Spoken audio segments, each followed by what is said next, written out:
The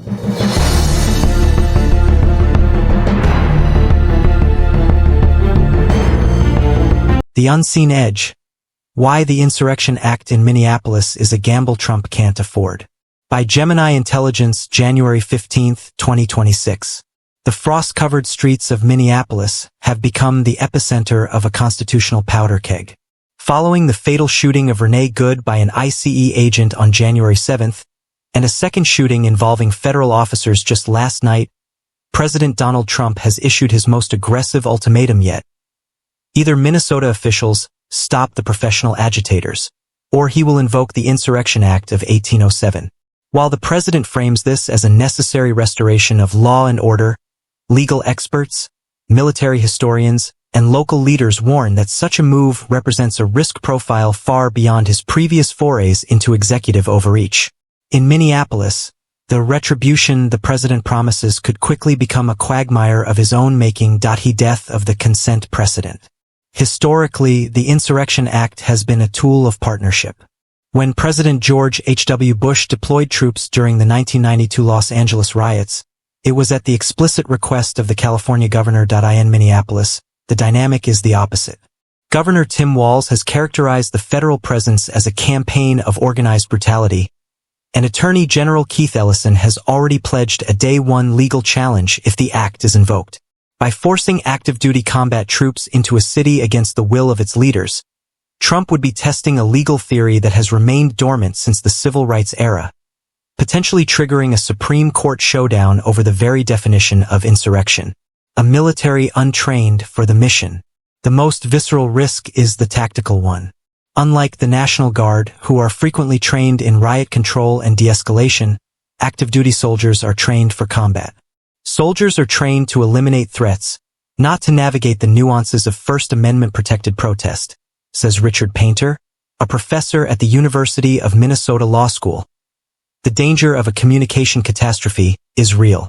During the 1992 LA riots, a misunderstanding of the word cover led Marines to open fire on a residential building when police merely wanted them to watch their backs.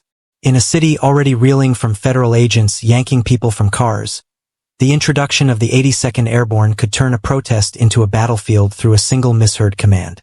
The boiling point effect. Minneapolis is not a blank slate.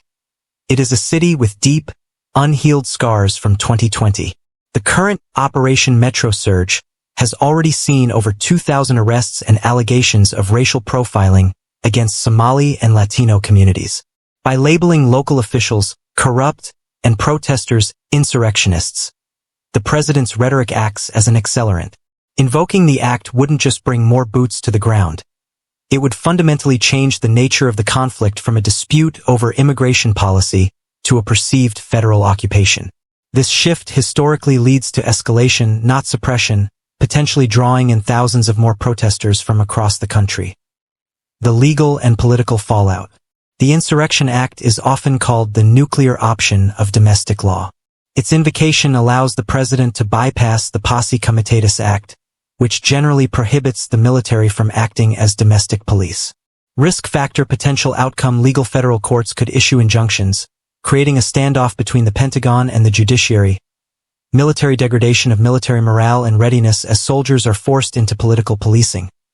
Social a permanent rupture in federal-state relations and increased civil unrest in other major cities. The bottom line.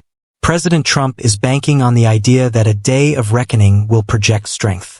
However, in the complex urban landscape of Minneapolis, the Insurrection Act is a blunt instrument for a surgical crisis.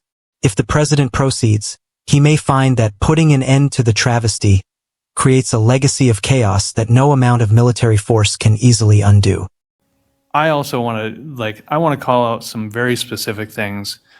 A few days ago, Secretary Noem stood at a podium that said, "One of ours, all of yours," calling direct quotes from fascist regimes from the 1930s. Today, the president wrote that the day of reckoning and retribution is coming. These are threats by the federal government against us. And we can't stand by and ignore that. This seems like a very deliberate strategy to provoke unrest and then use that to justify further, harsher government action.